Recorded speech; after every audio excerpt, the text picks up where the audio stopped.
Welcome back. We've got another training here for the Podio Powerhouse Max acquisition software. And in this video, we're going to go over the Seller Leads app, which is one of the primary or most used pieces of the system. So make sure you're ready to learn a lot and pay attention to what happens in Seller Leads. So as I pull open this page, I'm going to move the camera piece for just a second, and we're going to look at what we see as these team views on the left. They're really important. This is where you're going to really manage what the acquisition team is doing on a day-to-day. And the first thing we see here is all seller leads. If you want to click there and see a complete list, over time that'll build up to thousands and thousands of leads. And we typically see that, as leads get cold or get older in the system, you're not working them regularly. You're not doing as much with them. So it's difficult to scroll through thousands when you only want the ones that matter at the top. So that's what these other files or other team views with some preset filters are beneficial for. Instead of seeing a list of 2,000 things, I can see here's the one that I need to work on today. Next action due today by agent. That is based off of a field in each lead that it's called next manual action date. And we're going to talk about this in a minute, but essentially every time you touch a lead, if there's something else to do to follow up or to come back later, you should be setting that as some date out in the future. And if you do that, then it's going to show up on your list. You should also be making sure that if you're the one working it, your name is tagged under this assigned agent piece. And let's show you what happens if I open this up and make sure that that gets tagged. I'm logged in as Tyler's user right now, so I'm going to tag this as who's the assigned agent, Tyler Smith. And now if I go back to my Seller Leads app, I'm actually going to see the stuff that is due today. Oh, it's Tyler that has this one assigned. When you have a team of multiple people, it's really helpful to see that list broken out, kind of like you see it here, where it's which person has how many activities on their plate. Okay. And every day when you show up, you should come in, look for your name, handle the things that you need to take care of. And as soon as you do that, then remember, we want you, when you're working that lead, we've got good old George Washington here. I try and give him a call. Let's say I couldn't reach him or couldn't get to what I need. So I'm going to just move this and say, all right, I need to do touch 2, and I plan on doing that one on the 19th. You can have a time component if you want, but you don't need to. You could leave that blank and just say, in my list for the 19th, this is due. As soon as you move that forward, it's going to take it off of your next action due today list because that is no longer today, right? So we go back here and look in our seller leads with the team views.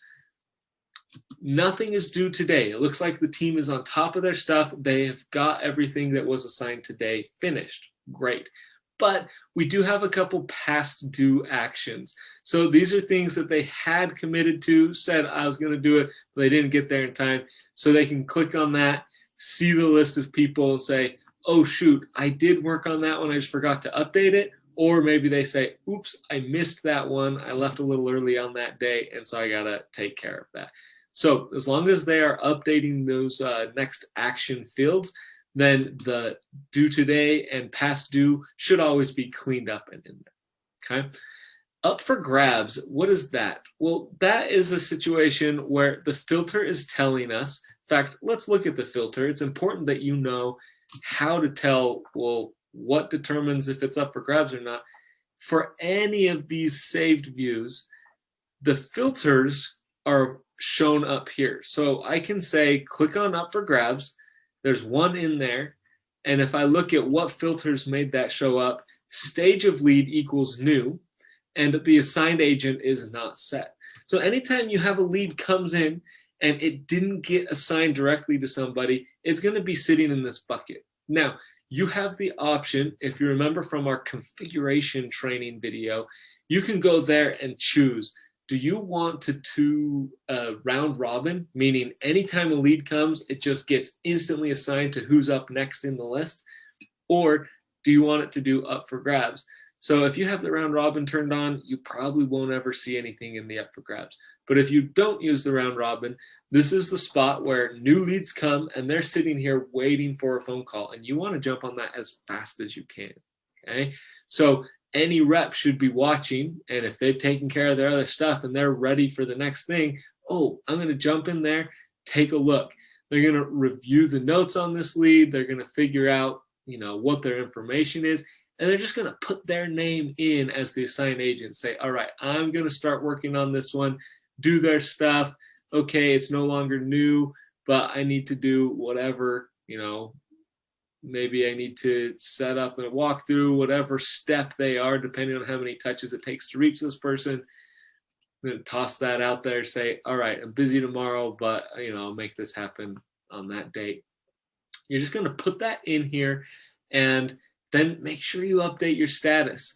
Make sure, okay, there is an agent that is attempting to contact this one. We've started that process, and you'll see that that is now removed from that up for grabs list. Okay, now we can keep going on. This is just a quick report for all the agents in your system. How many leads are each of them working that haven't been marked dead yet, that are still active? Again, look at the filters here to understand, here's the criteria to know if it's one of these statuses, we count it as active. Okay. Then you see it broken out, active leads by city. You could see a list there, and then just all the leads by stage. If you want to know how many need review by a manager, oh, there's one sitting in that bucket, let me check it. Or how many are on our long-term follow-up, you'll be able to click there and see it. Okay, these views are critical for managing what's going on in your seller leads app. Now, let's go ahead and move forward and look at one of these examples and just dissect what we see on this page. It's a little bit different than that lead entry page that we looked at in a previous video, because all those details, they're kind of stagnant. They're one time, you make sure that you ask the question, but they don't change that often. This house isn't suddenly going to change from 4 bedrooms to 6 bedrooms, okay? So we don't put that info right at the top. We put the stuff you need to manage this lead. So up here is just your summary, quick glance. Who is it? What's the address? What's their phone? What's their email? So I can reach them anytime. Then these are just some labels to help you look down the page and say, okay, I'm in the lead execution section. And if that's not what I'm looking for, maybe I want to turn on a drip campaign. You can click that drip campaign section and it will drop you to that section of the page. These are just quick links to help you move around. Okay, back up to lead execution tells us the stage, who the agent is, what your next manual plan of action is, what are you going to do next and when. And then if you want to send them a quick message, let's say you tried calling, you couldn't reach them, you can click right here to say, I'm going to send an instant canned message. Maybe, I tried touch one, he didn't answer, so I'm going to say send touch one canned message. And when you click that, boom, it's going to start going. We see over here that it says that's sending. Move this video piece. Okay, it's sending the SMS, it's putting it in there. You see that it has some pieces inserted so that it is cleaning up, and those are going to be variable pieces that insert the actual agent's name, right? So that's going to be sent out to that client as long as their phone was on file. Okay. Now, quick note about that. I'm going to scroll down to that lead seller contact info. Their phone needs to be listed here. You want it formatted as cleanly as possible, like that. And you don't want to use this to add like, or you can call this number, or his wife is at this number. If you put a bunch of notes like that, it's going to be impossible for it to know, wait, what phone am I sending this message to? The seller phone that you put here should be the mobile phone number. Oh, didn't mean to click to call that one. It should be their mobile phone number. And then notes like this, you're just going to put in the note section elsewhere. Okay. Sorry, just wanted to make sure that was clear. I'm going to go back up. Last thing I want to explain about these instant messages is, how do you know what words, what message is going to send out? Well, these come from our canned message section in the system. And if I just open up our apps and look over here, got to drop this little arrow down. We're going to see our message templates right there. This gets used both for the automated drip sequences and these canned messages where we just send our own. And there's a filter for canned responses. And if you click in there, you can just say, okay, what does the touch one automated message say? And boom, there it is. You see it there. You see what we have a text section. There's what the text would say. Email section, here's what the email would say. And if you want to change that, just click in and make a change, no problem, okay? Type however you want it there. For these little things in brackets, those are our variables that we can insert. And if you look down at the bottom of the page, you have some references of what options you have of variables that you could insert to make it more personal, such as the seller's full name or the seller's first name, and mark it with the agent's name. So those are things that you may see in brackets here that get parsed out by the system and make it seem like a more personal message.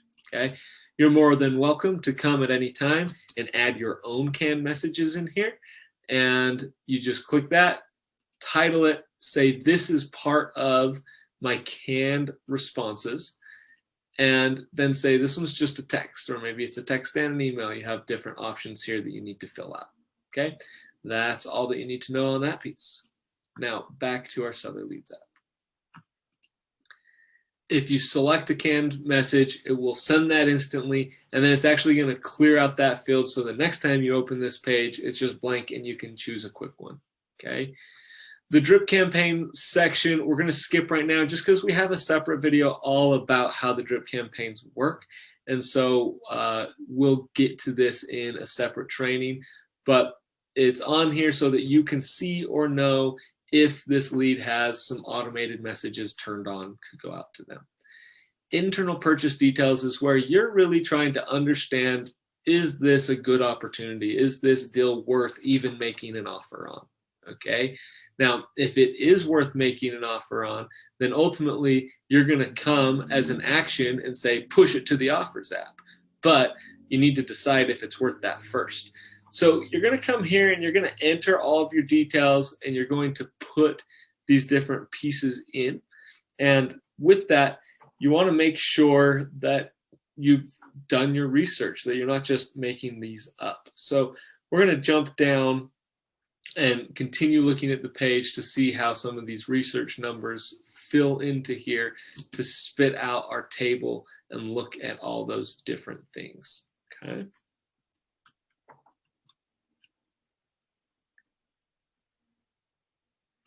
Let's just go to that section. We'll look at these ones we're skipping in a minute. We have our comp research section, okay? And it gives you some quick links that you can pull open and see these houses in different spots. Now, this is just a made-up address. I don't know if it'll actually pull on Zillow, but let's see. If you click that link, you see I pulled it open here.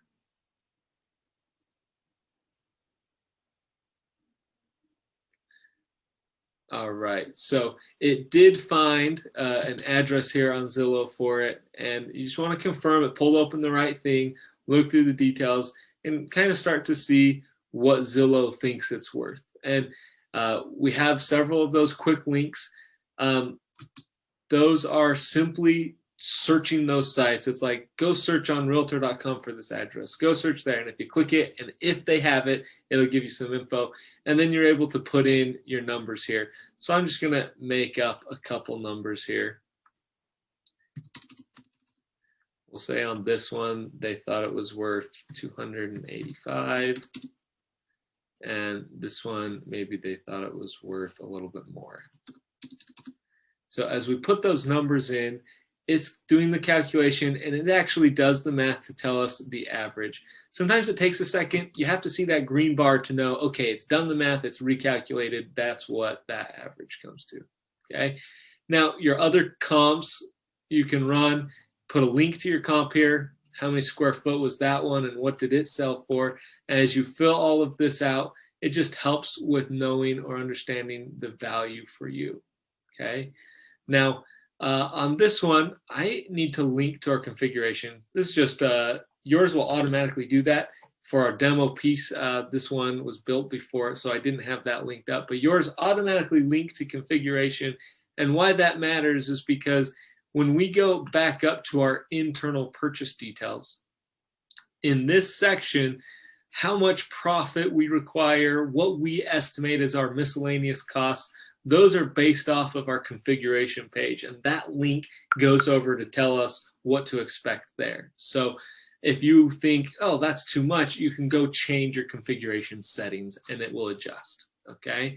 But as we look at this, it kind of gives us our breakdown. Okay, if that's what it's worth, here's what we think we want to spend, here's what we'd like to make off of it, there will be these other costs. This would be our max offer, okay? It kind of gives us that suggestion, and we decide, is that something that we can do? Is that something worth offering? I'm going to go ahead and put in here, you know, I don't think that 240 is a bad offer for this place.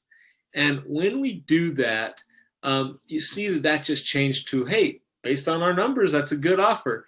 If I were to come in and say, I can't get it for that, I think I've got to make an offer of 250. As you do that, it's just going to quickly think and spit out for us, this might be a bad deal. I don't know if we should do it.